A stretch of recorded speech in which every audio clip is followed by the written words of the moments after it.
We are live. Welcome back, ladies and gentlemen. I am your host, Blake Ruffino. I am joined by the man that hates Louisiana, Mr. White Chocolate himself. What kind of an introduction is it? So I get the white chocolate, I get the man who hates Louisiana. You're just setting me up for failure these days, Blake. What do we do? You know I got a joke. I know. But I did hear from a little birdie that you tell the ladies to call me White Chocolate. I'm just telling you what I can report. I would hope to God that I'm not doing that. Because no girl would ever talk to me in their lives if I refer to myself as that. You should hope that I don't do that. Very true. But look, and all joking aside, we have a massive, massive day. Okay. Look, I woke up this morning. Well, let me say this. Tuesday on my show, I said, listen, Saturday morning or Friday night, news is going to break on who Auburn's next head coach was. And this morning we got some news. Ross Dellinger and Pete Thamel. They're in what we like to call in the business a source off. Okay, I love these situations. We'll talk about that. It's going to be really interesting, but we do have a lot we got to get to today. It's rivalry week, Joe. Notre Dame, USC, just at teams outside of the SEC. USC, Notre Dame. You got Ohio State, Michigan here at 11. All of this meaning playoffs. We'll get to those, but obviously we have the SEC. Our good producer Pooh here brought this up. Look. Tennessee, Vandy, Texas A&M, LSU, which I don't know if you'll really necessarily call that a rivalry. Yeah. Georgia Tech, Auburn, and Alabama. We saw Florida and Florida State last night. We saw the Egg Bowl on Thanksgiving. We also saw Missouri and Arkansas, but the big one or at least today, is South Carolina and Clemson as well. So, Joe, we got a massive slate of games. Very quickly before we get to this Auburn news, I mean, man, it's probably one of the biggest weeks that we've had in a while as college football in general.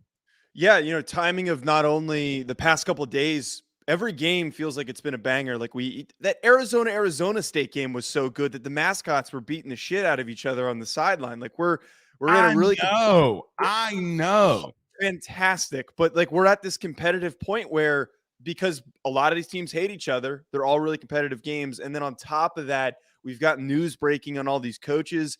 I'm excited. I'm also really excited, Blake. I'm going to be at the Notre Dame USC game later today. I'm going to be on the sideline, actually. So I'm going to be excited to get to see that game. Come on. I can't. Well, that's honestly, that's pretty awesome. I'm juiced up. Yeah. A friend of mine hooked me up. Well, and here's the thing, too. I don't know if look, so I may or may not be involved in a lot of these people ask me my opinion on them about a lot of them. So I'm just going to leave it there.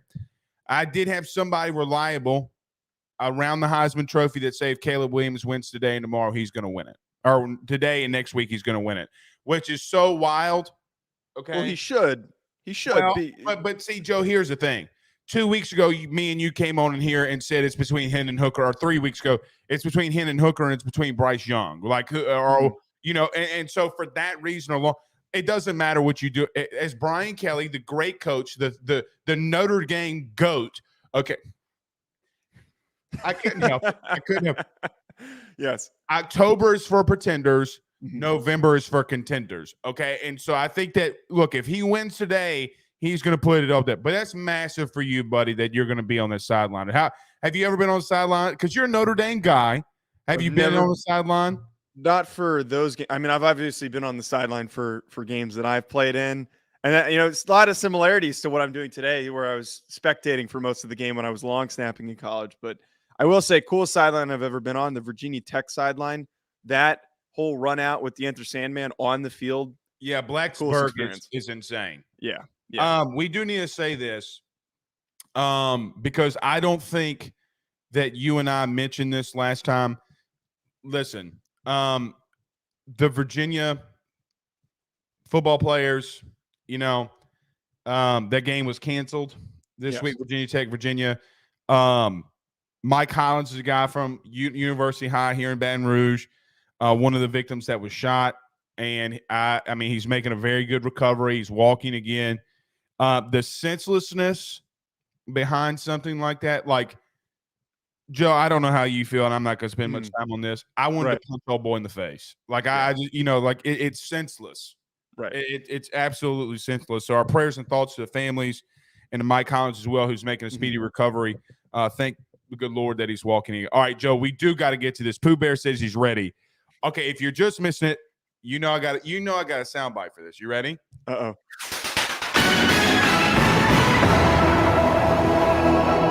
Love that drop. That's a long soundbite. Sources. Auburn, this is from Pete Thamel. If you're listening to us on podcast, radio, wherever you're listening, Pete Thamel says, sources, Auburn has been in discussions with Hugh Freeze for weeks of him becoming Auburn's next head coach. They won't make a formal offer, however, until the Iron Bowl. But they informally have discussed contract and numbers with him for more than a week. What's interesting about that is that Ross Dellinger, with all due respect to Pete Thamel, is saying something different. Pooh, do we have the Ross Dellinger tweet? Okay. Ross Dellinger, though, Joe, is saying that it's come down to two candidates, and that being Lane Kiffin and that being Hugh Freeze. I'm going to side with Pete on this one, but regardless, a massive hire to go and get Hugh Freeze from Liberty. That's why I tried to tell people a couple of weeks ago when he signed that contract extension with Liberty. That don't mean shit. Okay. Auburn will pay that buyout. That meant nothing. And we don't even know if you signed that extension. He just might have gotten an extension. So what's your instant reaction to Hugh Freeze possibly being the next head coach at Auburn?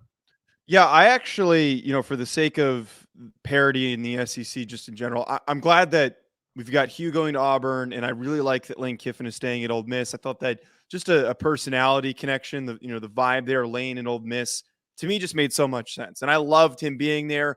I know that the past couple of games haven't exactly gone his way, but to me, he's the guy to right the ship and turn it around. I know a lot of people believe that Kiffin was somebody who needed to be in a different situation to win a national championship because he can't necessarily do it as easily at Ole Miss as he can at Auburn. But I love Hugh Freeze. I think Hugh Freeze, because of the nonsense that he got himself into at Ole Miss, is what kept him out for so long. But as we've seen, he's made Liberty, which is a decent previously FCS program over the past couple of years. He's turned them into a competitive independent team. And I think that really shows of how good of a coach he is. It seems like all the guys are bought in. He knows how to develop talent. I think Malik Willis is a really good example of that. And there's been a number of other guys that have had shots to potentially play in the NFL and have gotten drafted, a number of players. So I think this is a perfect fit. I think this is a great guy. Maybe not the number one candidate because a lot of people would have picked Lane, but there's no wrong answer here. I think Hugh Freeze is a great coach.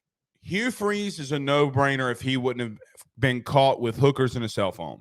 Okay, let's just call it what it is. Yeah. Here's the biggest thing for me. Okay. Both guys have obviously Hugh Freeze was at Ole Miss, and so was obviously Lane being there right now. He beat Alabama twice and with two of their best teams that they've ever had at Alabama. Okay, especially defensively. Lane is not as just follow me here. Lane is not as accomplished as a head coach as Hugh Freeze is. The reason I say that is because Lane is 7-21 against top 25 opponents.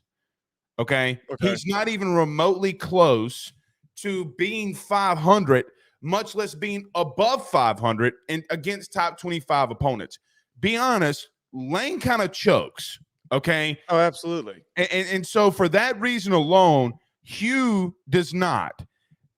I think it's a great hire for multiple reasons. Number one, I know Hugh well enough because, as our listeners at AYS knows, about a year and a half ago, me and Hugh Freeze got into a DM dispute. Me and him went back and forth at it pretty heavily.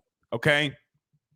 Regardless of me and him going back and forth at it, regardless, and this had everything to do with what happened at Ole Miss.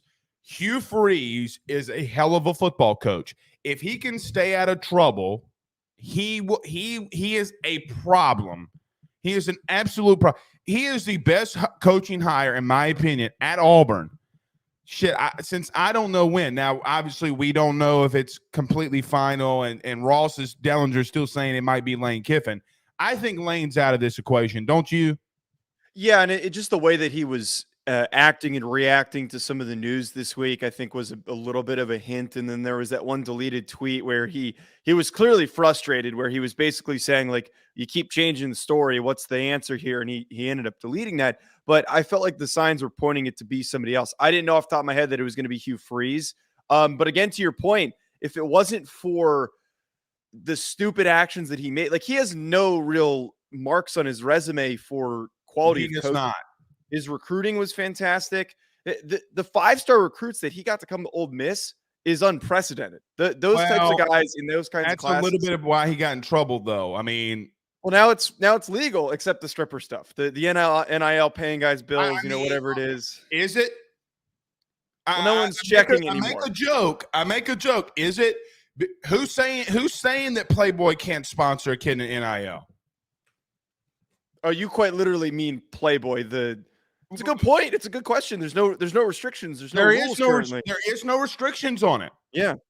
The only thing that NIL gave college football the Supreme Court gave college football and the stupid Mark Emmert 2 guidelines.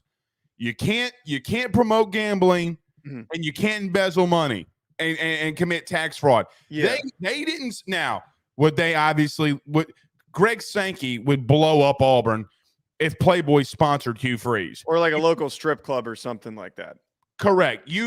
Because look, you and I both know that that's not going to happen. But my point is, they're not going to be looking at him as much as it's not as unprecedented now, like you mentioned.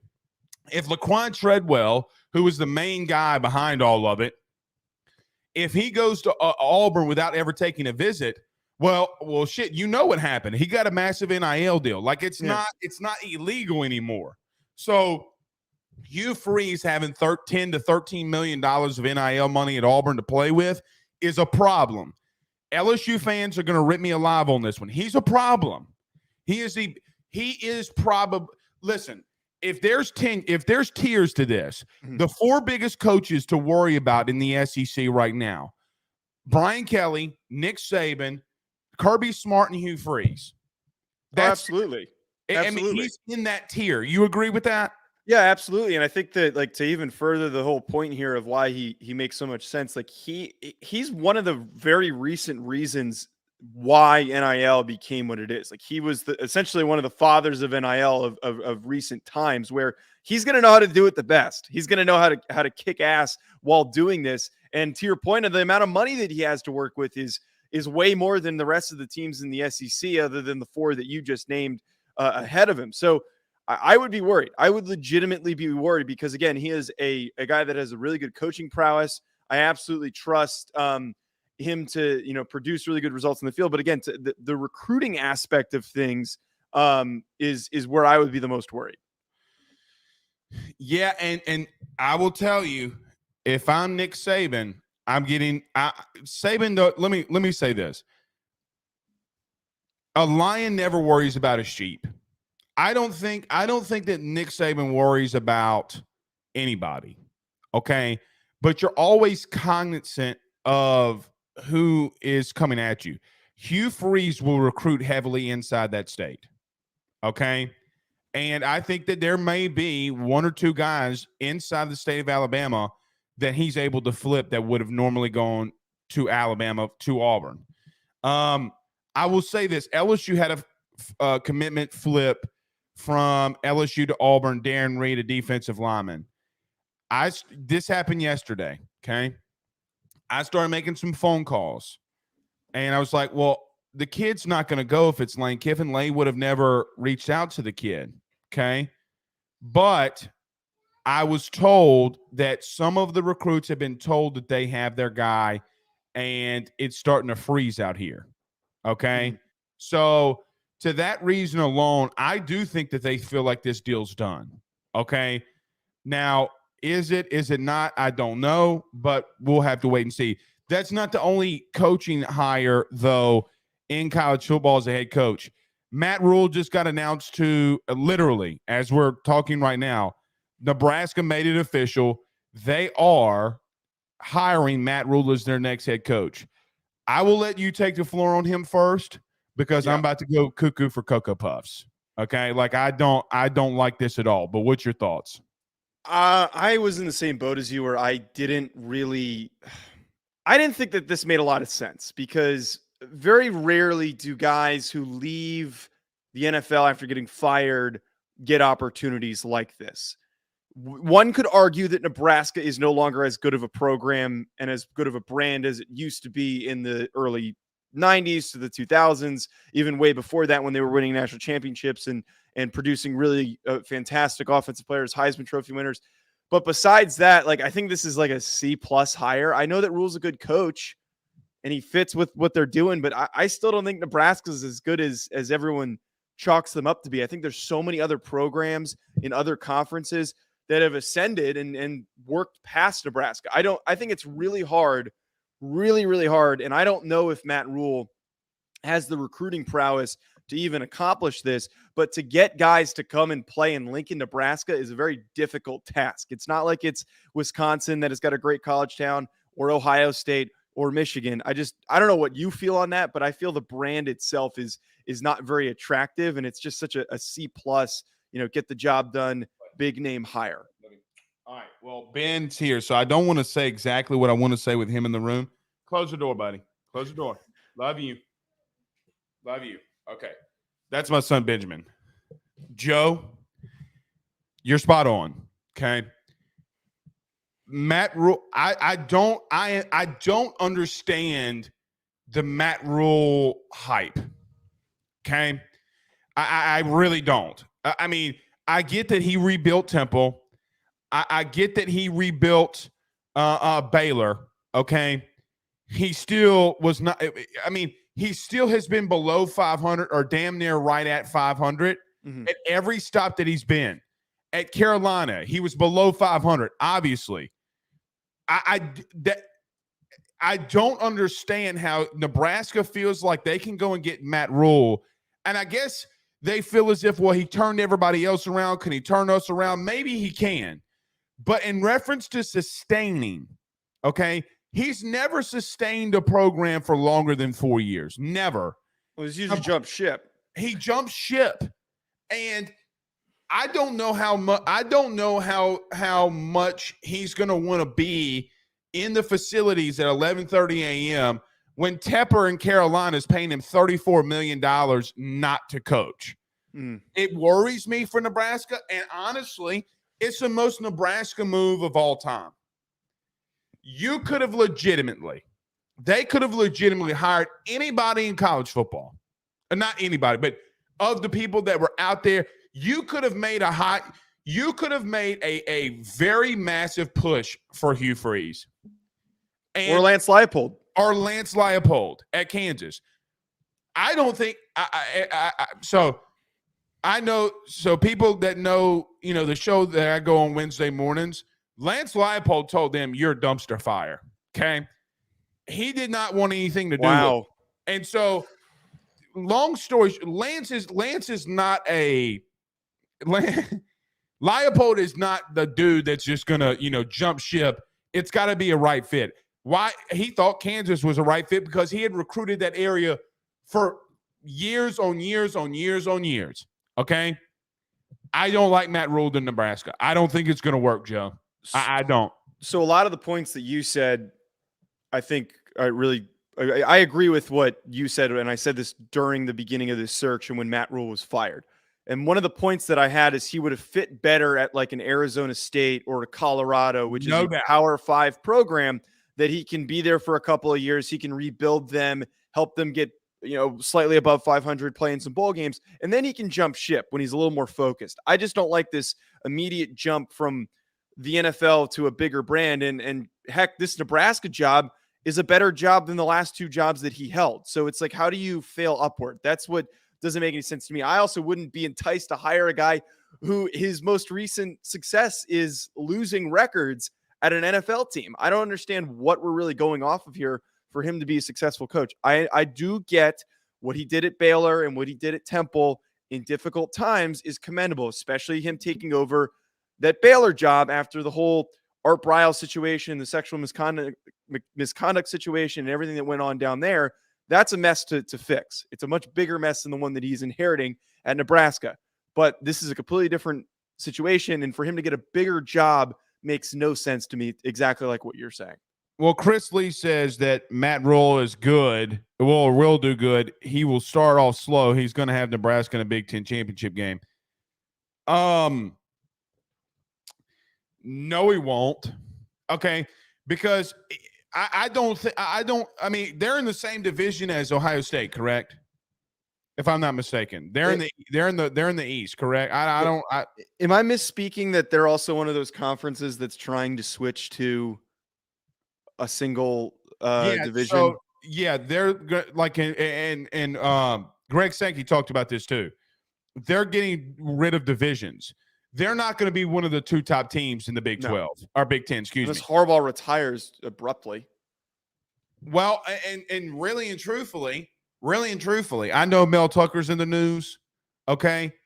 I know they still got really good. Here's another thing. I don't think, in my personal opinion, I don't think he can beat Lincoln at USC. People forget they're still going to the Big 10. Okay. They're not Chip for that matter. I don't think he beats. I don't see him as a Chip's already been there for plenty of time. He's developed that roster. It's perfectly built for what he needs to do. There is way too much competition. And again, no kid wants to go sit in Lincoln, Nebraska. No one wants to go do that. I'm with you. So as much as we have coaching news this morning, Auburn. So this is what, to me, Joe, and everybody gets mad at me, especially I believe, especially you. When I get on this SEC rant, this is what separates the SEC from every other every other freaking division. And I'm passionate about this. Auburn hired Hugh Freeze while the Big Ten got Matt Rhule. It's a difference. You know it, and I know it. It's a massive difference. I don't know if it's You know, and I know that Hugh Freeze to Auburn is a bigger thing than Matt Rhule to Nebraska. Come on now. I agree that it is. I agree, and we just even talked about this. I agree that Freeze is a better hire than the Matt Rhule one, but I don't know if it's like drastically bigger. Like there's still some questions that need to be answered with Hugh. You know, it's not like a foregone conclusion that he steps in and there's immediate success. I mean, both of them do have track records of leading and developing other programs. So I'm not saying that it's like a D to an A. I think it's like a C+ to a B+. Like it's not like an A-. I think you're just a hair a little bit more optimistic about Hugh Freeze than I am. I'm optimistic. If Gus Malzahn can win at Auburn and beat Bama, Hugh Freeze can too. I don't disagree with that. I mean, Malzahn. Now here's the question. Now you're gonna get really mad. Can he beat Brian Kelly? Is another question. Can he go? Can he go? So here's my thing. Can Hugh go through Brian Kelly? Because look, Auburn is the toughest place to coach in the country. I will bank that on, because in a given week, this is what Auburn had to face in giving weeks. You ready? Mm-hmm. Or within a 6 to 7 week span, they had to play LSU. Okay, whether you like A&M or not is fine. They had to play A&M. They had to play Georgia. They got to play Bama today. That in and of itself is probably the toughest stretch in the country. Would you agree with that? Their two biggest rivals is Alabama and Georgia. That is the toughest schedule in the country. They should be number one every single year. And then they still have seasons in the beginning of the year that they're going out to play Clemson. Joe, they had a year where they went out and played Clemson, and then in the following weeks played Georgia in the middle of the season and Alabama at the year, and made it to the SEC championship game. Yeah. I mean, to your point, a very, very difficult job. And I think one of the points that you just brought up is that who in the SEC now takes a hit in recruiting, because that to me is where more of the foregone conclusion is that Hugh's going to step in and really seriously disrupt the recruiting landscape. Like, it's not like what was going on under Harsin was what allowed, I think, other teams in the conference like Georgia, like Alabama, like LSU to even prop up and rise up with the amount of recruits that they were able to get. They weren't having the typical competition that they were getting from a good Auburn or even a decent Auburn team. They were recruiting at a poverty level at the bottom of the conference. So if they get back up to that top of the conference, somebody's going to have a significant drop off. And it's like, who is it going to be? Is it because Alabama, because Saban retires? Is it Brian Kelly? Does he take a hit? It's something to legitimately be worried about. And again, I am more worried about what we were talking about earlier. I'm more worried about Hugh Freeze recruiting than I am Lane Kiffin recruiting. Like, Lane's great, and he does a great job in the portal. We saw all those guys he went and got, and he did a great job this year for what he could do at Ole Miss. But those results that he produced at Ole Miss aren't even comparable to those 5-star classes that Hugh Freeze got in his time at Ole Miss. Agreed. Get to a couple comments. We do got to get to some of these games.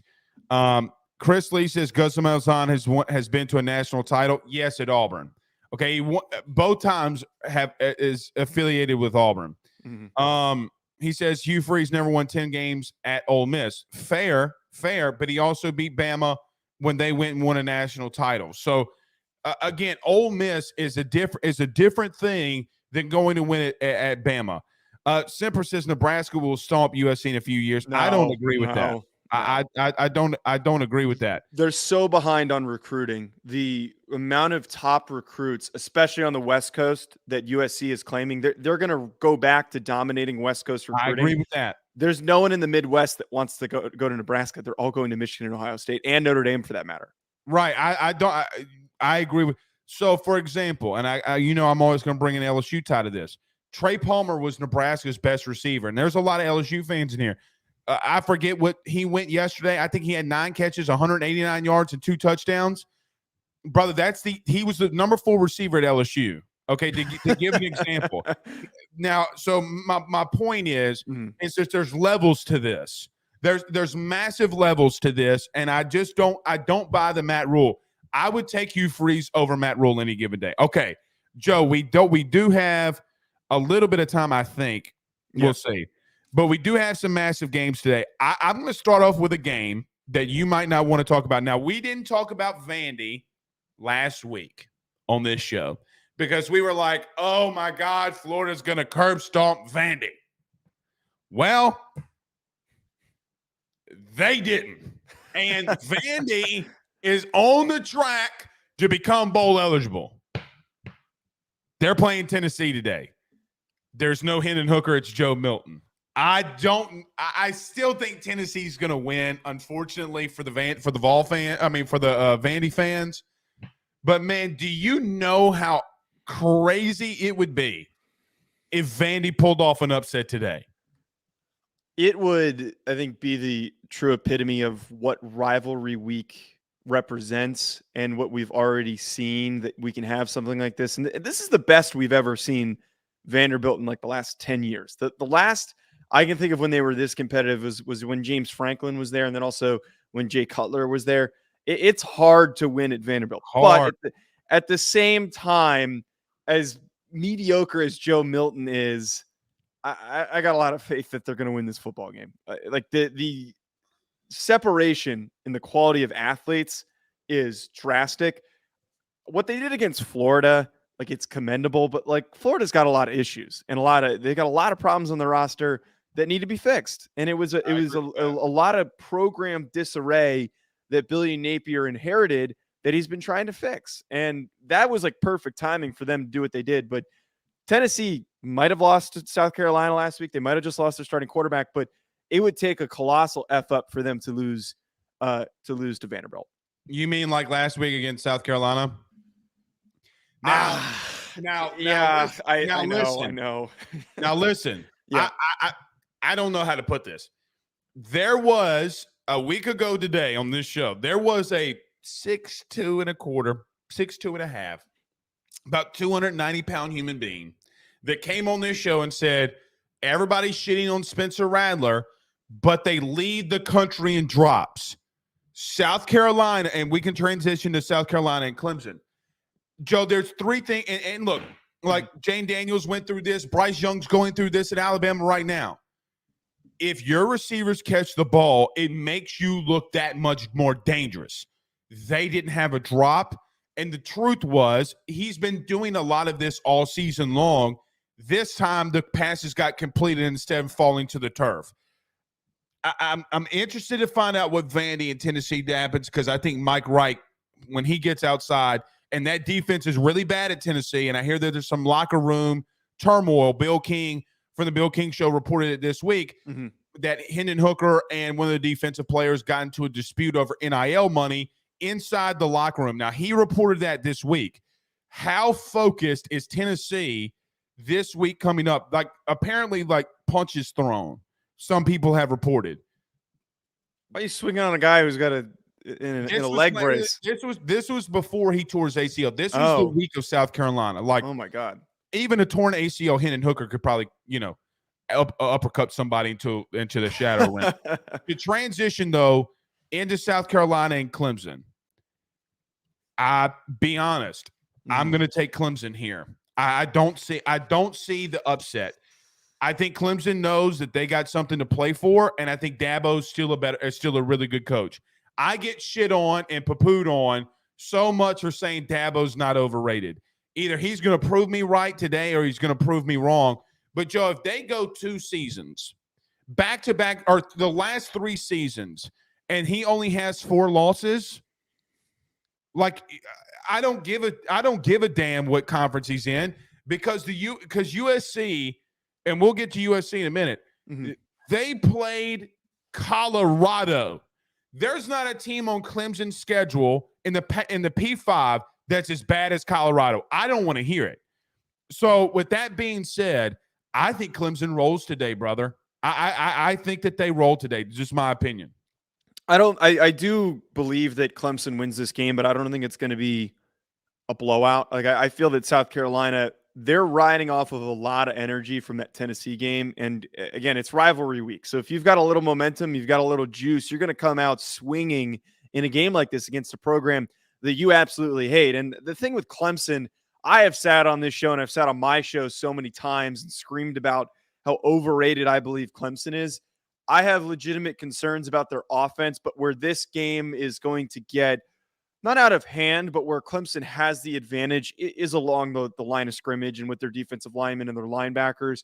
There is such a significant mismatch where even if Spencer Rattler does have another really good game, and he's not going to completely replicate a 6-touchdown performance, but say he has, 3/4 of that game and he plays out of his mind again, even if he does so, he's still going to take a lot of contact. He's still going to get sacked a bunch.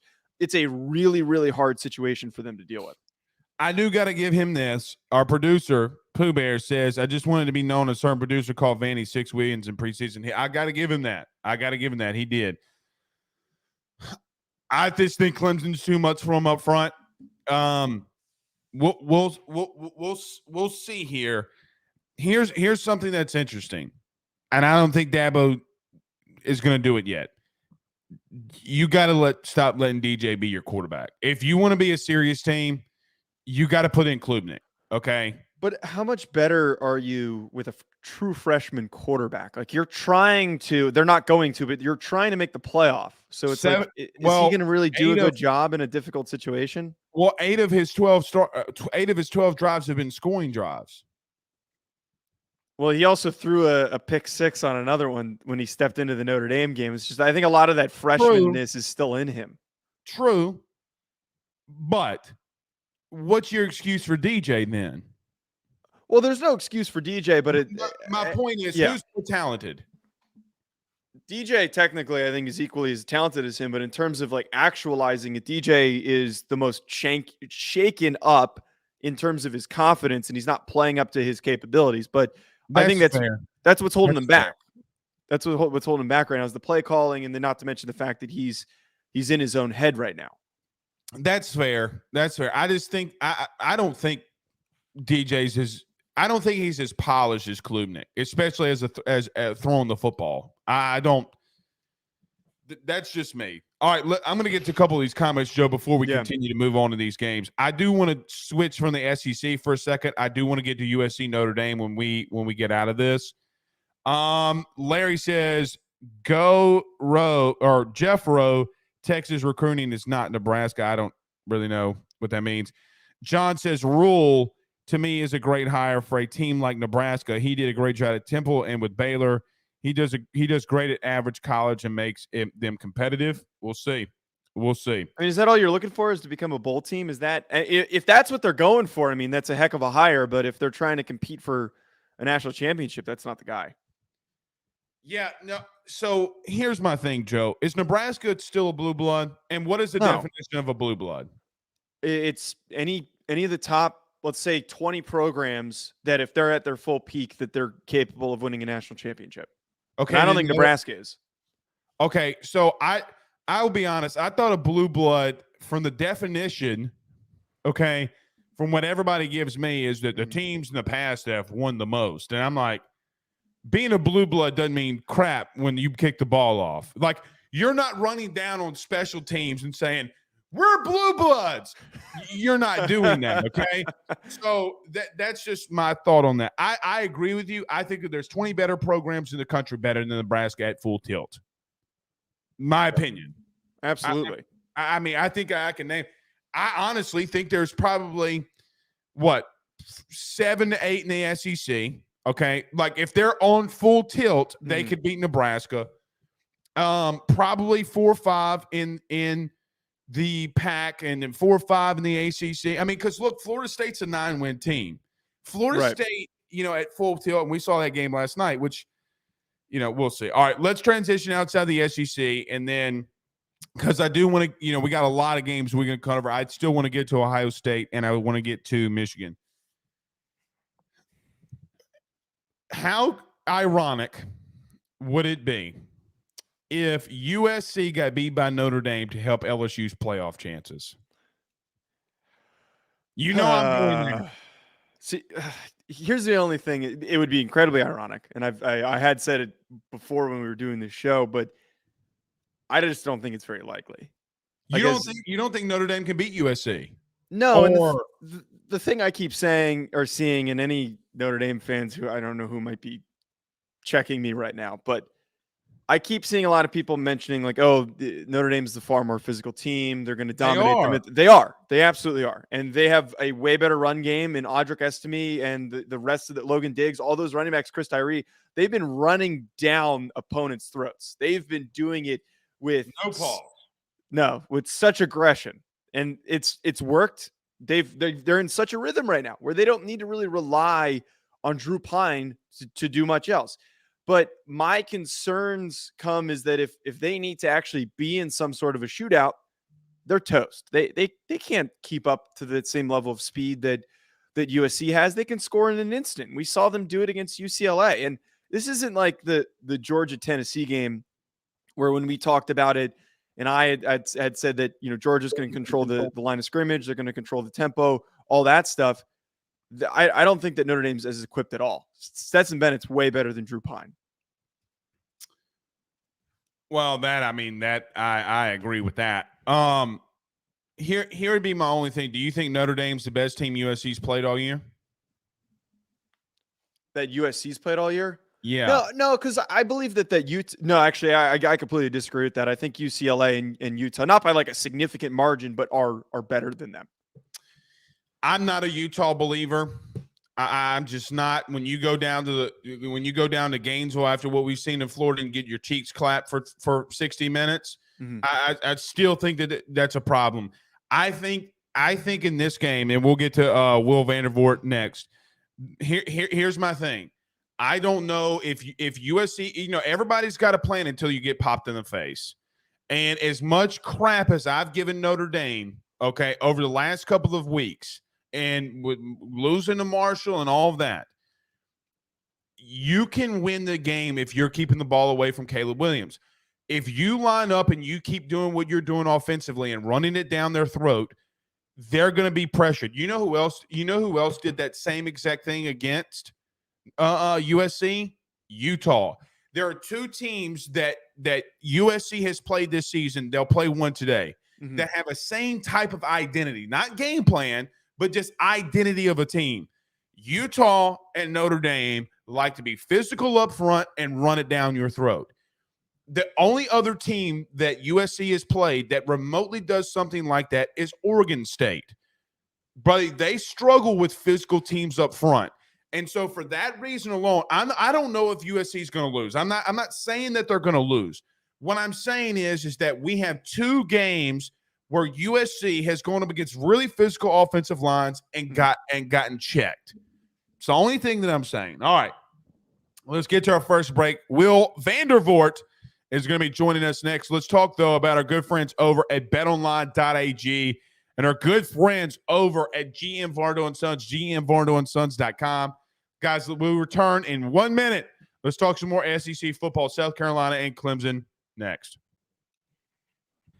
BetOnline is the fastest and easiest way for you to wager on all of your favorite sports, contests, events with the first-to-market odds and lines. Find reviews for all the news for each league, including Major League Baseball, NFL, NBA, NHL, combat sports, college sports, esports, and even golf. BetOnline continues to be the top online resource for all of your sports information for live in-game betting, props, and futures. Head on over to BetOnline today and use your mobile device to join and make your first sports bet. Use our promo code BELIEVE50, that's BELIEVE50, BLEAV 50, to receive your 50% off welcome bonus on your first deposit. That's betonline.ag, betonline.ag. With over 65 years of experience, nobody is better equipped to service in your vehicle than GM Vardo & Sons. RV repair, big rig overhauls, motorhome chassis, routine maintenance, tire rotations, tire sales. No job is too big or too small over at GM. If you break down the side of the road in the greater Baton Rouge area, they will come and get you. And the best thing about that is that they can come and get you, and then they can bring your vehicle back to their shop and start the repairs right then. Again, GM Vardo & Sons. Go see them over at 2500 Fuller Boulevard. Give them a call at 225-664-9992. 225-664-9992. Tell them your good friend Blake Ruffino sent you on by. All right, we are joined here by our good friend Will Vandervort, who covers Clemson. He does believe in Clemson podcast. Will, what's going on, man? Hey guys, how y'all doing? Doing good. Sounds like you're getting ready for the game, my man. Sounds like you're ready to roll. Yeah, they got it rolling here up in Clemson. They're getting ready for this game. They do a good job with the music here. Pretty good playlist, if you will, for Clemson as they get ready for this game each and every week when they play them. All right, we know that you're busy, so we won't keep you long. What's your big things for today? What are you looking out for? South Carolina's coming off a big win against Tennessee. What are you anticipating today? Yeah, I think the key for Clemson today is really simple. I think it's take care of the football. I think Clemson is better than South Carolina on both lines of scrimmage. When you look at the numbers and you see the success Clemson has had running the football, averaging, about 5 yards, almost 5 yards carry, 4.5, somewhere in that range for the season. South Carolina giving up about that much per carry. And then you flip it on the other way around. Clemson obviously good at stopping the run. It's always one of their strengths. South Carolina isn't very good at running the football. Now they could get a boost today with one of their running backs coming back. We're going to find out here in a little bit. But so I think that's the key. And Clemson, of course, puts great pressure on the quarterback with their defensive front. South Carolina, they're known for giving up sacks, and I don't think they're going to have as much time as they did against Tennessee last week to throw the football. That's what was a surprising thing more than anything last week in that Tennessee game was just how much time Spencer Rattler had. You can't let him have that much time. I don't think Clemson's going to do that. I think they're going to bring a lot of pressure. Even if they don't get it with their front four, they'll bring them linebackers, and they'll try to get pressure up the middle and make things as uncomfortable as possible for Rattler. So, Will, I got to ask you this. Is there any nervousness seeing what South Carolina did last week against Tennessee for Clemson right now? I don't think for Clemson, maybe for Clemson fans, they're a little nervous. I don't think Clemson is. I think Clemson's always been about them. It's about how they play. And when you look across the board from a talent standpoint, Clemson's loaded all the way across, with 4 or 5 star guys. And South Carolina just isn't there yet. I think Beamer's building the program, and he's trying to get them where Clemson and Georgia are at consistently in the recruiting trail. And I just think when you look at the numbers, if Clemson plays well, they should win the game. But it really just comes down to what they do more so than South Carolina. So I don't think they're nervous. I think probably, if anything, Carolina's playing the way they did probably was a good wake-up call. Not that they needed it, because Clemson really values the importance of this rivalry. But it's a good wake-up call, I think, in that sense, because it did show, hey, look, these guys are capable of scoring points if we don't do our job. Well, look, Will, I hate to cut this short, buddy, but it's really difficult to hear you, with Drake blaring in the background. But look, we're going to reconnect with you. We got a lot of football season still left. But tell everybody where they can catch all your stuff. I'm assuming you guys, you're there now, but tell everybody where they can catch all your stuff. Yeah, they can catch me obviously on Twitter at SteelerWill. And then, of course, I'll be up live update from the game there. But I work for Clemson SI. That's all Clemson website. I cover the Tigers there for them as well. So you can catch my work there as well as the rest of our team. And then obviously every Monday, Tuesday, or Wednesday, I believe in Clemson football with DeLeone Kirkland, co-host there with him. You can always catch us up, and we're always talking about something, whether it's football or something else going on in life. So it's always fun. Awesome, buddy. Thank you so much. We'll reconnect really soon. All right, guys. Thanks for having me. All right, that's Will Vandervort. Got Drake blaring in the background, dog. Why would they put? Why do they put the press box next to the goddamn speaker? Like, who built that? I don't know. But listen, all I know is, okay, DJ and Clemson and their offense is going to be in the end zone like Drake hitting that hotline bling. Okay. If they go over 28 points, I'd be shocked. Okay. Well, listen, white chocolate. When we got Jenna? Is Jenna coming up? White chocolate? Is that what we got going up? Jenna is coming up. We're a little late, but listen, I might make a little bit of a change. She told me she was going to be wearing a Miller Lite sweater, and I promise you, if she is, I'm making it audible. Do you have one? Kill at the line. We're going to smash some Miller Lights here today, but she's not. She's making a fantastic drink. Regardless, white chocolate. We got Jenna Delson now. I mean, are you okay with that nickname, white chocolate? I've had worse. Let's just leave it at that. I've had significantly worse, but I'm excited to talk to Jenna. I've got some fun tidbits from Blackout Wednesday that I'm sure she'd love to hear. All right, let's go. All right, let's talk about our good friends over at State Farm. Our good friend Carol Falls. We return in 45 seconds. Jenna Delson next. Guys, you might know my good friend Carol Falls and all the great service that he provides over at State Farm. He is your good neighbor after all. But did you know State Farm has surprisingly great rates as well?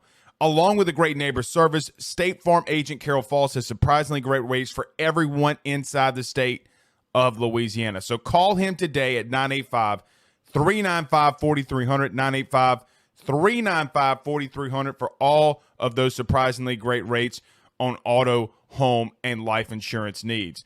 Like a good neighbor, State Farm is there, and individual premiums will vary by customer. All applicants subject to the State Farm underwriting requirements. Why is Miller Lite the finest Pilsner on the planet? Look at her. She looks so great. Look at this sweater. Look at her. Jenna, how are you? I'm great. How are you? Well, I'm about to smash me a Miller Lite. Miller, at this point, you got to pay me money. I mean, it's getting ridiculous. I'm still waiting for it. They used a photo of me on their Instagram account, and I'm still waiting for that check. So I'm kidding, but they did use a photo of me on their Instagram account. But I'm kidding, but really, I'm not. Miller, but really, I'm not. But no, seriously. All right. Well, listen. What's been going on? We hadn't talked. Well, we talked last week. Yeah, we talked last week. Yeah. Yes. Just feels so long. The holidays, I really this week I feel like people work, you don't work. Do you answer the email? Do you respond back to the text? I don't really know. Like, everyone's still trying to figure it out. I think we're all just like a little off because of the turkey, the Blackout Wednesday, traveling, the holidays, and it's fine. Oh, Joe, you did, didn't you? You did. I did what? You did blackout. Oh, I didn't black out, but Blake, are you familiar with Blackout Wednesday before we? I am not.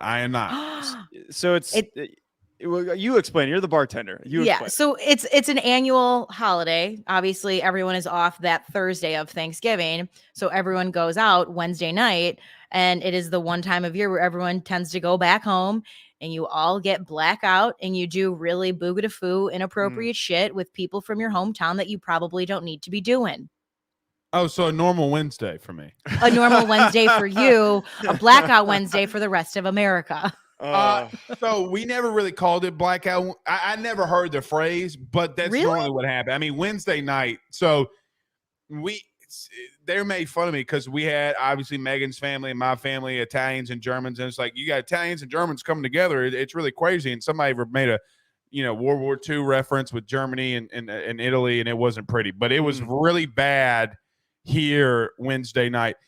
I had 4 bottles of whiskey that are no longer in my house. They're empty. So I hope you were I sharing don't know those. what happened to them. I don't know what's going on with them, but I know that I woke up with a massive headache. That's all that I know. I don't know about, but Jenna, here's the crazy thing. I saw this on your Twitter or Instagram. Your dad was at breakfast by himself. Everybody was hungover. So, Joe, I don't know if you saw this, but I did. If anyone wonders where I get my sense of humor from, it's my father. My mom asked me to do something that like anytime a mom asks you to do something, you can't say no, right? Like you do it.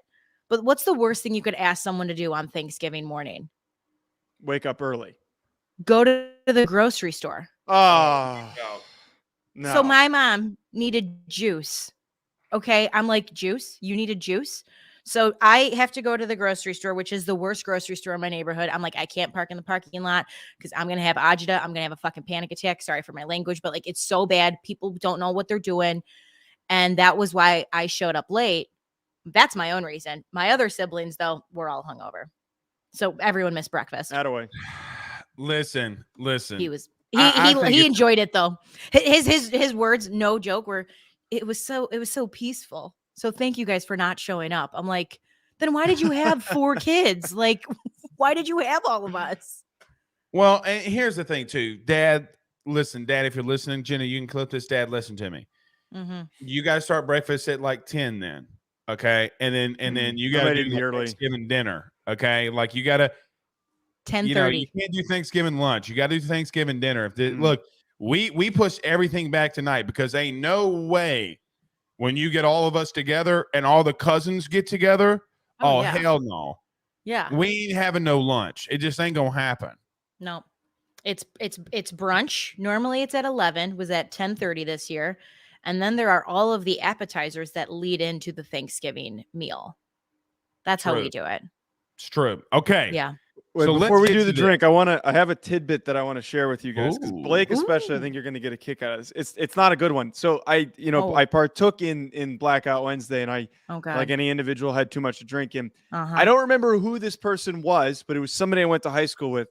Having a conversation with them and somebody else, and unprompted, this kid who, again, I can't remember who it was. He just blurts out, and he's like, "You kind of look like Jeffrey Dahmer."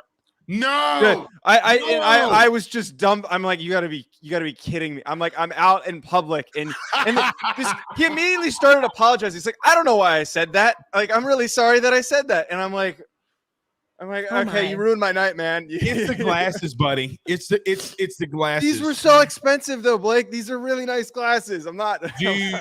There's no price of money that's out there that can make you, you got to change the serial killer look up. But they're not even the same glasses. They're different glasses. Joe, if you need to buy new glasses, which I feel like we're agreeing you do, this is not an ad. This is not an ad at all, but I Buy Direct is where I buy my glasses from.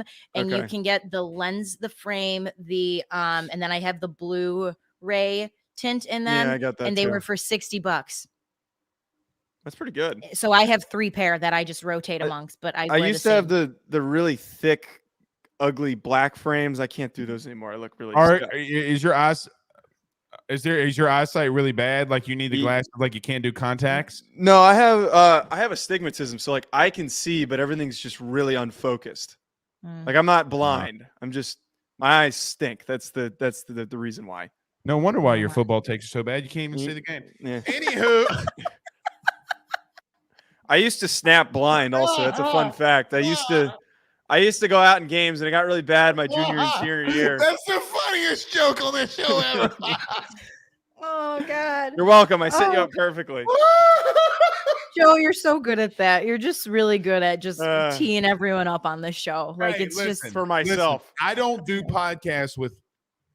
Mainly, I'm by myself on most of the stuff that I do. Mhm. I love you so much as a brother that I let you co-host with me. Okay, that is an accomplishment. Okay, I love it. All right, I thanks, love it. Blake. Well, listen, you don't look like Dahmer.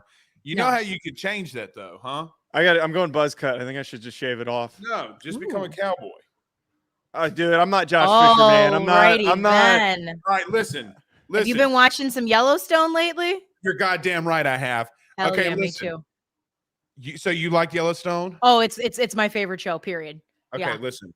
I want to be Beth Save a Dunn horse, when I ride a grow up. cowboy. That's what I Yeah. tell everybody I ride. I don't know what it means. I have no idea what it means. I mean, Really? I know what You it means. don't? Yeah, you do. I Come mean, I on. know what it means. Yeah, But you do. listen, you got to wear just the cowboy hat. I don't know if I could pull that off. I'm not I think Josh you Fisher. can. I'm not a pretend. I can't lean on the fact that I went to Texas. Like it doesn't make any sense for me to pretend to be a cowboy. I wear cowboy hats and I'm from the city. You think I give a shit? Yeah, but Northeasterners are even more not allowed to do that. Mm, It's weird. Doug know. races Blake on that Brokeback Mountain ish. Oh Okay. my. Listen, Doug. You know how you know I'm not on that Brokeback Mountain stuff? Ben! Get in here! This is how I know. Someone used a Brokeback Mountain reference at the bar on Wednesday. So this is really funny that I'm getting this like I'm afraid to 2 know the days within a week. I'm afraid So to am know I. the context of that. My guess is that he's going to say something because he has been. I think that's where he's going with this. That's where I feel like he's going with this. I'm going to have a sip of my coffee before we make the drink. All right. What's up, Ben? No, she says hello. Hello. Hi. Hey, well, I don't know if you know Mr. Joe, huh? Yeah? You going to tell him hello? Hello. Hi, Ben. Hey, you got to see Santa Claus yesterday, right? Yeah. What did you ask him for? Planet. Okay, what kind of presents? Pop shoulder. A Paw Patroller? Okay, what else? Size. A slide? Yes, you I did like ask for a slides. slide. Okay. You want to tell him bye-bye? Bye-bye. Love you. Bye, Ben. Bye, Ben. Are y'all ready to make this drink? Y'all ready to do this? I'm ready. Sir. Okay. I'm just going to let you know. And because I love you so much, Jenna, I'm going to be pounding the Miller Lite as well with this. That's so Pause. thoughtful of you. Thank you so much. Okay. Let's do this. Let's do this thing. Okay. All right, guys. So we are making a peppermint white Russian. So this step is going to be optional, but again, I'm a big believer that you drink with your eyes first and let's have fun with it. Okay. So you're going to take a plate and then you're going to take some white chocolate. Okay.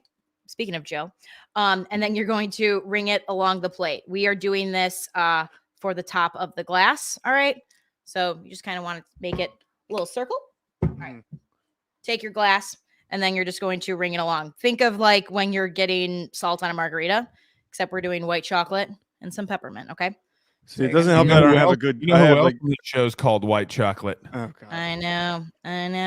Okay. So it's going to look like that. Next, this part was so much fun, guys, because I literally got to beat the shit out of peppermints. Okay. Like, do I have an anger problem? I don't know. Maybe. Anyways, you're going to take. You're going to take some peppermints. All right. And then you're just going to dip it in. All right. The white chocolate is going to keep the peppermint in. And then you got that. All right. Beautiful. That's going to be the top of your glass. You're going to put that to the side for now. And we are going to start making it in our glass. All right. You're going to take some more white chocolate and do half of a tablespoon. Again, if you don't have like a measure. So much honestly, chocolate. I know, but like who doesn't, right? It's like a first little wake you up. And it's not as much as you think. I promise. Okay. So half a tablespoon, do that. Next, you're going to take some half and half. All right. I'm going to do 1.5 ounces. Pour it in. Beautiful. Then you're going to take Kahlua. Everyone should have this in their bar. What I love about Kahlua is if you like coffee beverages, you can just add a little bit of this in and it's great. Okay. 1.5 ounces of Kahlua. All right. Gonna get some peppermint schnapps. Now, guys, anyone who has peppermint schnapps, you do not need a lot because honestly, it could ruin the drink. So less is more always with peppermint schnapps. You're gonna do 1.5 ounces. So if you're eyeballing this, it's going to just be basically a splash. Now, Blake, you're gonna make fun of me. I ran out of vodka last night. And didn't have time to run to the store this morning. However, I am going to call an audible. Hell yes. Tequila. No, I'm going to do it with rum because there's already rum in Kahlua. Okay. But the recipe traditionally calls for vodka, just so everyone knows. Okay. So this is when you're going to do 1 ounce of vodka. But if you're me and you don't have it and the liquor store was not open when you woke up this morning, you will be doing rum. Alrighty then. Now, take some ice, pour it in. How's this going to fit in that little glass that you have? What? You'd be shocked. All right. God, it looks like a milkshake. It's wonderful. Look at that. Oh my God, it's so pretty. Okay, now Looks thick. it's not. Pause. It's. I think the best part is not seeing you guys as I make this with the commentary. All right. There we go. To the top. And then if you want to get real cute, take a candy cane. Pour that bitch in. And then, ladies and gentlemen, yes. a little peppermint white Russian. That's fancy as great. hell. Mm-hmm. That looks amazing. Yeah, I'm not gonna be able to produce that as fancy. I'm just dumping this in the. I have a coffee mug. I'm not. That's not. This is what I don't own any nice glassware. That's not happening Jenna, for me. Let me ask you this. Like, if I went to the bar and asked for something like that, okay, that's like, we have had some comments and people asking, like, if they went to a bar and like ordered something like that, like, how much would it be? Like, how much would you charge for something like that? Because that's like, it's honestly been one of our biggest questions, like on the post show. Really? Okay. Yeah.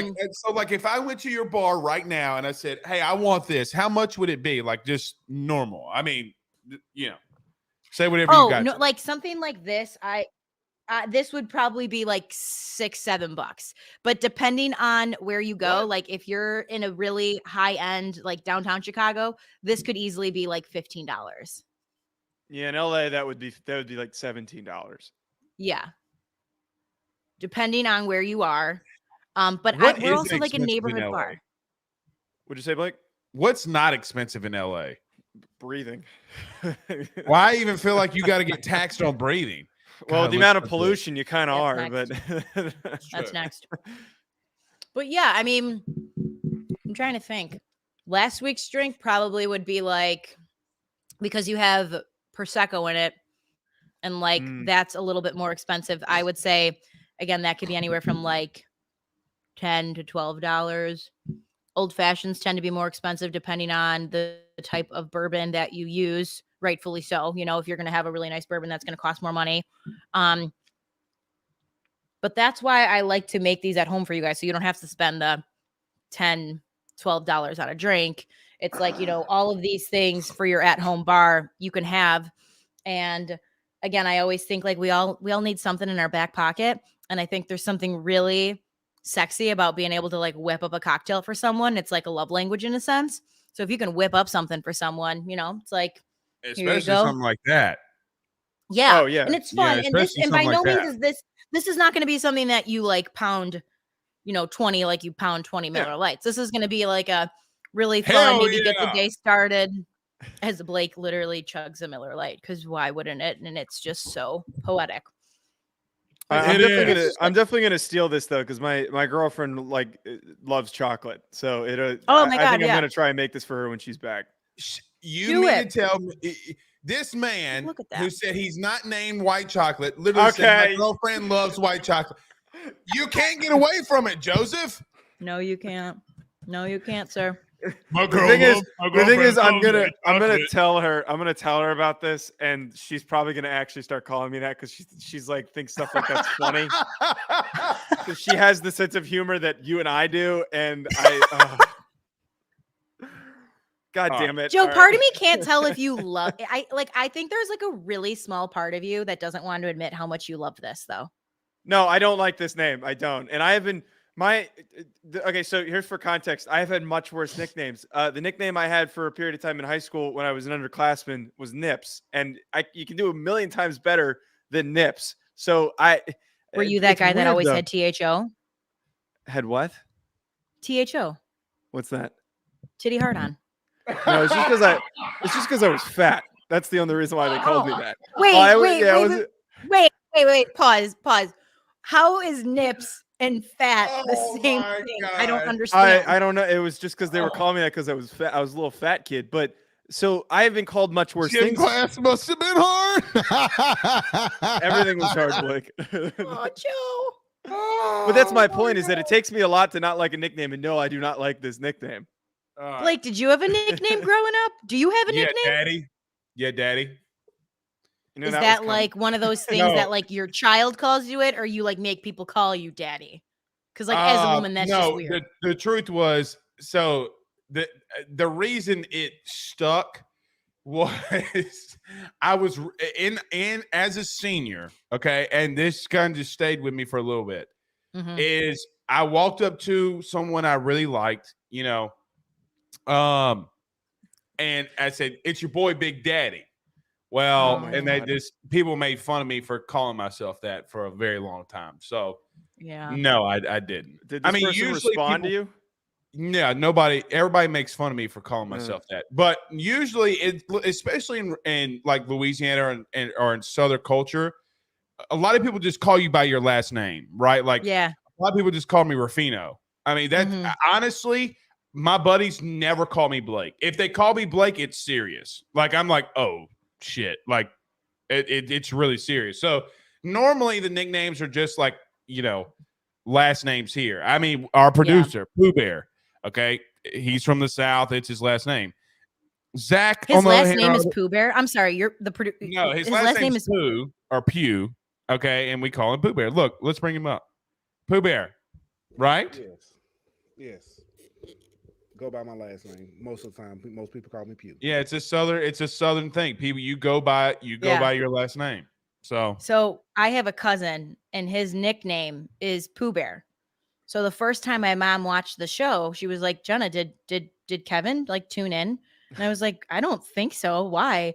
But he got his nickname Pooh Bear because when he gets really drunk, he would eat food. He looks like Pooh when he sticks his honey in the honey, and like does that. So that's how he got his nickname. Oh my God. That's how he got his nickname, Pooh Bear. We've got a lot of crazy nicknames in this neighborhood. We have a Pooh Bear, we have a frog, we have a spider, we have a wolf, we have a Biggs, we have a This is the Missile most Tits. Chicago thing ever. muscle tits. No, Missile Tits. Missile tits. His they last name is Missitidge. He's a bigger guy. Missile Tits stuck. It's not bad. It's not bad. But like we do a lot of last names here too. Yeah. Right. Yeah. Right. Because everyone's the same name. We have like 4 Zachs. So you got to go by their last name. Yeah, white people are so common with naming everybody like Yeah. Joe. You know? Matt's a really common one. Like Your Joe. your name's Blake. What are you talking Oh, about? I never said my name wasn't white. Joe. Joe. Uh-huh. Anyway. Joseph. All right. Jenna, what are you getting into today as we get you get you out of here? What you got going on today? What I got going on today? Gonna watch some football, and got a birthday party tonight, and Mama's off. Yeah. So we're gonna Hell see. yeah. We're gonna Is it a see. girl- We're is it a gonna girl's see. birthday party? No, one of Okay. my best guy friends. But it's like we've all grown up together since we were like preschool. So I got you. lots Okay. of fun tonight. Be safe. Have fun. Always Tigers. probably. Hey, before I let you go, next week is championship Saturday. Okay. I need a purple and gold drink. I don't You care had a what- purple drink. You had one for Taylor Swift week. That was purple, and it was Purple sparkling. and gold drink. Well, I also had a baby that week, and I couldn't find glue. I know. I'm So kidding. I need like a purple. You know what? I don't know what I need. I'm so fearful of a game. I might just need like 1,000 old fashions. I might fly you in to just make me old fashions because that game could, Anyway, all right, sounds good. Thank you, Jenna. Or we can celebrate with some champagne. All right, fine with me. Yeah, because Well, we down can't- goes Georgia next week, Joe. We Down can't goes Georgia. I wouldn't prematurely celebrate though. Like I wouldn't start drinking the champagne before the game. That's going to be a bad jinx. You can't This do isn't that. Notre Dame.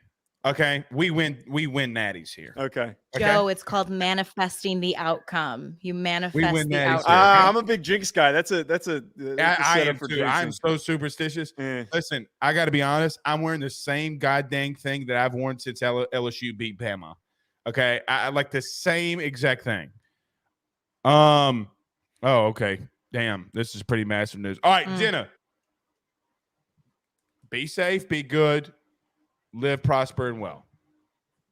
Awesome. You guys too. Thanks for having me. Thanks, Jenna. Jenna Delson, always fantastic, guys. I mean, Joe, I love her to death, man. I mean, she's just so great at what she does.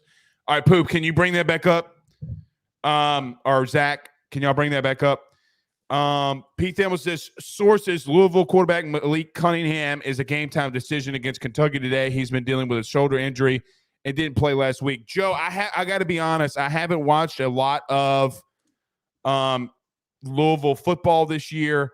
I know that he's really good. I mean, but they play Kentucky today. I mean, how much does that affect your game plan or your thoughts on that outcome? This is really Louisville's really weird because they just randomly got thrown into the back end of the college football playoff rankings and was like, oh, okay, cool. That's nice that they got put in there. Are they 7-4 or 8-3? They're 7-4. So Okay. the thing that gets really interesting is that point in the end of that where he didn't play against NC State and they dogged NC State. Like that's why they got ranked, is because they dogged NC State. That's right. Without Malik Cunningham, and Cunningham is far and away the best player on that roster.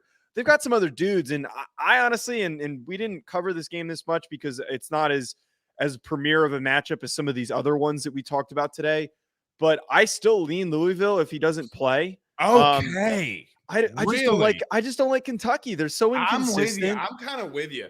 And you know I can be an SEC homer. I'm kind of with you. They're so inconsistent, and like I'm tired of like assuming that they're gonna show up and play a big game, but this feels like another letdown. Louisville's got some energy to them. If they don't have Cunningham, I don't think that hurts them, because the quarterback that played last week, I blanking on his name, he didn't even go over 200 yards passing. They've got a good run game, the good football defense down their throat, dude. I mean, let me tell you something. As an offense, like I joke a lot on here. That's why I say I hadn't watched a lot of them. I was shocked that they did what they did last week, if I'm being honest. So very quickly, like one sentence, Will Levis, he's done, right? Like, I mean, he's not a first round pick anymore. I mean, like this is over. No, he's still maintaining the strange hype that he had at the beginning of the year. To put it in one sentence, he's on life support. NFL draft people, for some reason, are still attracted to him because he's a high character individual, and we all know what that means. Yeah, I don't get it. All right, let's finish through the rest of these games. I want to finish, though, with Ohio State, Michigan, because I think it's the biggest game of the day. It means the most. Because I want to get to Georgia Tech. I want to get to Iron Bowl last of this SEC. Let's go LSU, Texas A&M. You said they're going to roll. I think they're going to roll. What I will say about this game, I said this last night. Pooh Bear did a Twitter Spaces, which, Joe, you need to come join those Twitter Spaces. I think you'd like it. I've watched film all week of Texas A&M, okay?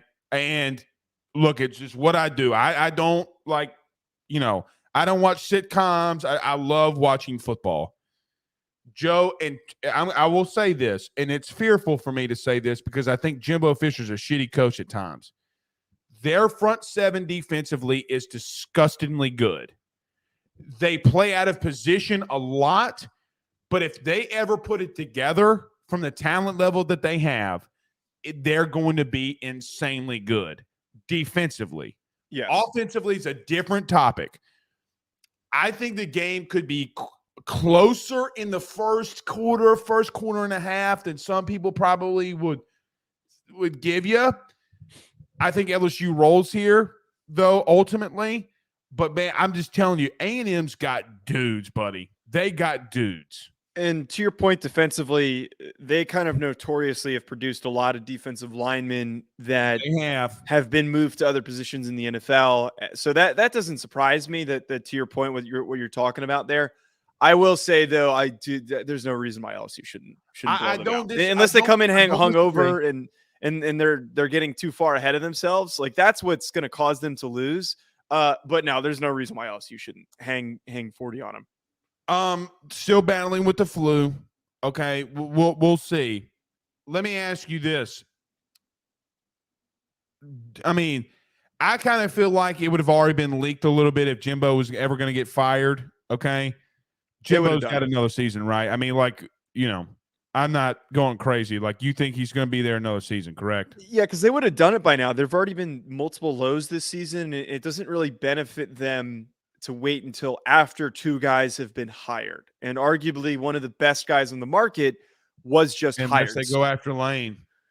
Right, unless they do go after Lane. But the only thing that would make it just doesn't make sense, the timing. Like if they're going to fire him, they're going to do it in the middle of next season when they can be the first to do it. And it's same thing with Scott Frost. Like they waited so long for Scott Frost because they want to be the first to do it so that they would have an edge. And they hired Rhule, and we talked about that earlier. But if they're going to do it, they're going to do it so that they're the first in whatever cycle there is. Lane would be the worst fit in Texas A&M. In my opinion. Terrible. Yeah, it would be terrible. Everybody talks about Brian Kelly, but when A&M's got the midnight, yeah, he's not that. He would make fun of them. Okay. Oh my God. I can't take this. I didn't know this much about Texas A&M this year. Seriously, Joe, I can't take this seriously, dude. It's the goofiest school in the SEC, and that's saying a lot. It's the goofiest school in the country. I don't know why name a goofier school besides A&M. That's a good point. If I actually sat out and wrote out some like a list, I could probably name some. But off the top of my head, no. To your point, I don't think I can't stand the whole yell thing. And I know that like it's one of those things where you're not supposed to make fun of someone for their traditions, but I can't do it. Yeah, I'm not. I mean, I can't get behind it. All right, let's wrap some of these up. Yeah, Georgia Tech. Come on. Interesting enough, there is some sourcing behind Bill O'Brien to Georgia Tech that I think's interesting. Really? Yes. I was told that boosters are mad, and Pooh Bear's going to kill me for this. Boosters are mad at Georgia Tech. The small booster base that they have are extremely pissed that they have not gone tougher after Deion. Okay. Mm-hmm. This is going to be an absolute slugfest in reference to, I think Georgia's pissed. Okay. You remember a couple of seasons ago when George Pickens got in a fight with the Georgia Tech player? Yes. You remember that? Yes. They freaking hate each other. I think Georgia rolls. I think they score over 45 points. I think Georgia Tech's going to get rolled. What do you think?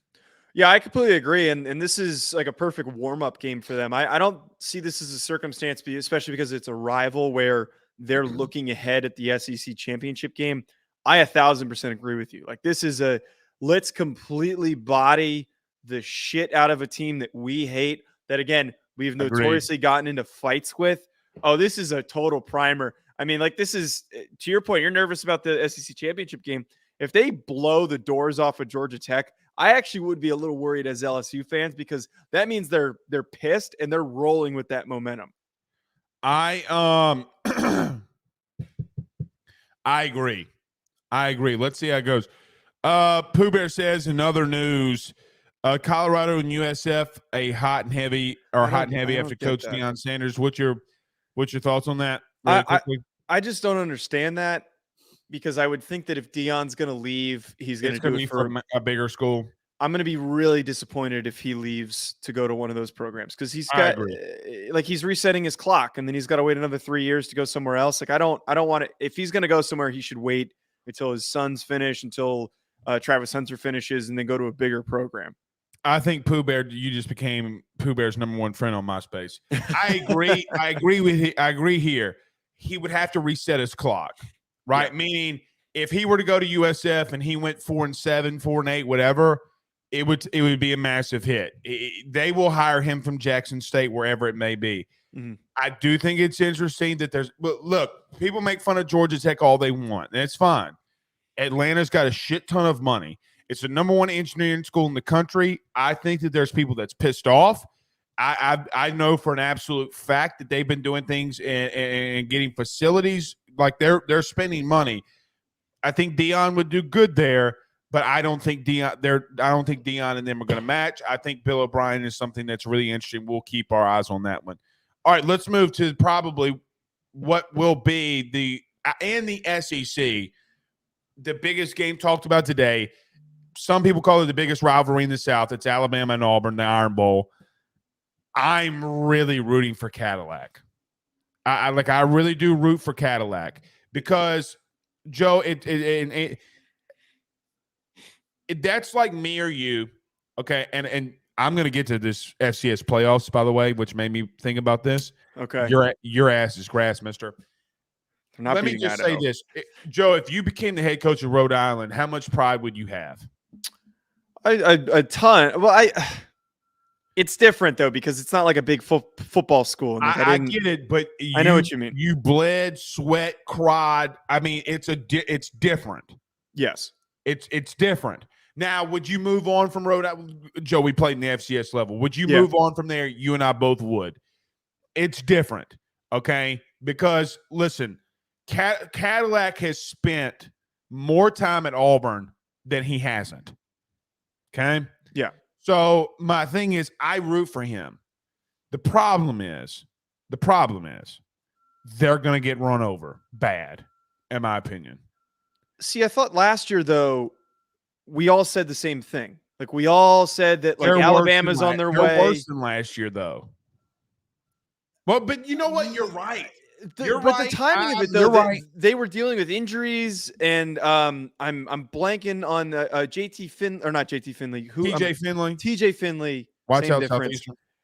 TJ Finley played in that game, and I don't think anyone had any expectation that they were going to keep that game close. This game, for whatever reason, is just one team could have on their seventh string quarterback and all backup offensive linemen, and this game is still going to find a way to be competitive. It is one of the few games in the country, and you talked about the best rivalry in the South. It lives up to it, and I'm hoping this isn't a blowout. I really hope not. It's a down year for Alabama. Auburn's got like this weird energy if they're getting a new head coach. It might be close. You're going to rip me alive here. I think Alabama still has a very, very, very outside chance to make the playoff. Honestly, I'd rather put them in it over, but we could sit here for an hour and talk about if Clemson. Let's run through this. If LSU loses, if USC loses, if Clemson loses, if TCU loses. Okay, everybody says, well, Blake, that's a lot of teams to lose. You mean like LSU winning in 2007? My point is they have a very outside shot of getting there. The thing that gets complicated, though, is if LSU loses and they have 3 losses, why would you put Alabama in over them who they beat, and there's only a difference in one loss, and that one loss is playing in the championship game? I agree, but here's the problem. Here's the problem for that argument. Mm-hmm. Not that I don't disagree with you, because the truth is I agree with you holistically, and not just LSU. I mean, you can't put TCU in my opinion, I don't think they'll put TCU above or below Alabama. Just my opinion. I don't think they'll do it. Mm-hmm. My problem is that they rank them higher than Clemson. Right? Like they're still trying to give them a chance. Okay? So which will provide more competitive matchups. And I don't disagree with them doing that, because I don't want Clemson in the playoff, and I don't think that they provide a competitive matchup. Is this Notre Dame Clemson rivalry? Is this a rivalry thing? It has nothing to do with it. I don't think that they're very good. Are you mad that Jimbo loves Jesus so much? No, that doesn't have anything to do with it. I can't stand the overhype that they got at the beginning of the year. They've been they're playing at like a 3-loss team level, but they've benefited from a really light schedule. And there's this weird grouping of ACC fans who keep saying that the ACC is more competitive than it is. I have had some people who've said to me that It's more competitive than the Pac, in my opinion. I think the At top the teams in the top. Pac are better than the top teams in the Name in the top ACC. teams in the Pac. UCLA, Utah, Oregon, and USC are all better Utah than lost to Florida. but they're all better than we're talking about compared to the ACC. They're Yeah, but the ACC and the bottom end, Florida State would beat Utah. I don't know about that. I don't. Joe, I don't think people understand. Like, again, Utah's not good. They're better than you're giving them credit for. But okay, but it's separate from Hey, Clemson, I don't Florida know if State. you watched this week one. Did you see this? What Florida Billy Napier did? Bad baby. That's what they did to Utah. Billy Napier now. Group of 5 Billy. Yes. Separate from those two teams, though. Separate from those two teams, like who are the next good teams in the ACC? NC State, Syracuse, Wake Forest. Here's the thing. USC. Okay, I mean USC. USC has an opponent's record, okay, of 66-66. Yeah. Okay. So what of all top 10 teams, it's dead last. It's the worst. They're 10. They get to play teams like Colorado and other teams where you're right. It might be even more. I'll give you this. The Pac might be just a little bit more top heavy. My take is that the talent is better. Drake May might win the Heisman. But that's one guy. Like I think I can find a number of different UNC, NC State, Florida State, in my opinion. Joe, they might be battling out up top, but has Clemson played a team worse than Colorado, Cal, and Washington State, and all those teams? Well, Washington State's not that bad, but That 7-4 is padded stats. You know that. That quarterback though, Dookie State. Cam Ward is a better quarterback than most of the quarterbacks in Cam Ward. He came from Incarnate Word. Yeah, he came from Incarnate Word. FCS, stand up. He's a fantastic player. He's a really good player. He's a really good player. I see where you're coming from. The bottom, those couple bad bottom teams in the Pac-12 are really bad. But if we're talking about like the best 5 versus the other conference's best 5, well, we can't do that though when we're looking at a body of work. We can't do that when we're looking at a body of work. Okay. Right? Can we do that? Because we can make the argument. We can make the argument, Joe, or the debate. Let's start calling it an argument. We can make the debate. Well, this top team, this top team, this top team. Well, brother, let me ask you a serious question. Like Oregon, again, Oregon played Georgia, okay, and they got blown out. If USC loses to Oregon, how top heavy are they? Like my point is I still think Clemson, I get the Notre Dame loss, still gives Georgia a tougher matchup than Oregon does. I don't. But okay, yes, their defensive line provides them a more difficult matchup. But exactly. But outside of that, like there is the way that Hendon Hooker looked against Georgia. DJU is gonna not even gonna be able to complete a pass against Georgia. His pants. Yeah, you're right. He would shit his pants. Right. I mean, I will concede. I will only concede that the ACC is maybe stronger if we include Notre Dame in there because Notre Dame has ran a train on the ACC teams. You might as well throw them at their asses in there. But they've beaten every single good ACC team this year. So that's the ironic part is that like they're not even in the conference. So let's tie this in. What if they go out to Los Angeles and clap cheeks today? Then my argument's completely falsified. It's completely so that means I'm going to take Notre Dame and all right. So Pooh Bear did bring up our point from this week. He said, and I put this, Joe, this week to add to this point, and this was because of the overreaction to USC not being above LSU. USC's opponent record is 66-66, including Notre Dame. LSU's opponent record is 75-56, including Texas 4-7, which I meant Texas A&M. Everyone does say that they beat UCLA. Well, USC also played Colorado, who may be the worst team in the Power 5. Pooh Bear, can you scroll down just a minute, or just a little bit on that? Here's my thing, Joe, about USC and like the Pac. Stanford's 3-8, Arizona's 3-8, or Arizona State's 3-8, Arizona's 4-7, Colorado's 4-7. I mean, Cal is 4-7. Colorado is 1-10. Some of those teams played and they lost. Like Arizona lost, I think Cal lost, and Colorado is going to lose today. So I mean, the bottom line is that it. Yes, they might be a little bit more top heavy, but on the bottom end of that conference, it's the worst in P5, without question.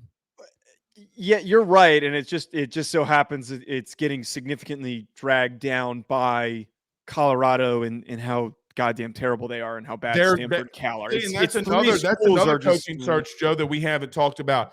Like, yeah. I mean, I think Colorado is such a beautiful place. Like, you can make something of Colorado. Nobody wants to go there, though. It feels that's because of a lack of willingness to commit resources, which is why a lot of guys don't want to go to programs. I think Arizona State's the better job in the Pac-12. I agree. There's a lot of really good recruits in Arizona. Well, and they'll spend money if they need to. You know, Absolutely. They'll spend money if they need to. All right, let's wrap the show up with this. Obviously, the biggest game of the day. Obviously, you know, probably the most significant game of the year for the Big Ten's perspective. Michigan, Ohio State. I'll let you go first. Blake Corum, it was reported this morning, is back. What's your thoughts on this game? When I broke this game down on my show, it was really hard for me to pick the right direction because it really could go either way. Like it's one of the hardest games to properly predict. However, similar to what I talked about going into the Georgia-Tennessee game, I see a lot of parallels. Really, really strong offensive line. So you're leaning Michigan then? One of the best offensive lines in the country. Not even just two running backs. They've got a very deep running back group besides Blake Corum, and we've seen success when they don't have Corum in the game that they're able to still run the ball. J.J. McCarthy, underrated quarterback, inconsistent and tends to piss down his leg at times, but still an underrated quarterback when they're in rhythm and things are going well. While Ohio State has improved defensively, I don't know if they're still capable of slowing down Michigan's run game. And I will always do this. And anyone who ever wants to disagree with me when I do this, I always lean the more physical team, the team with the better offensive line, and the team that can control time of possession through running the football. So that's why I lean Michigan by a slight margin. I agree with you. I don't disagree holistically. Let me play, as one of our good friends, Daniel would say, devil's advocate. Ohio State ain't Tennessee. Okay.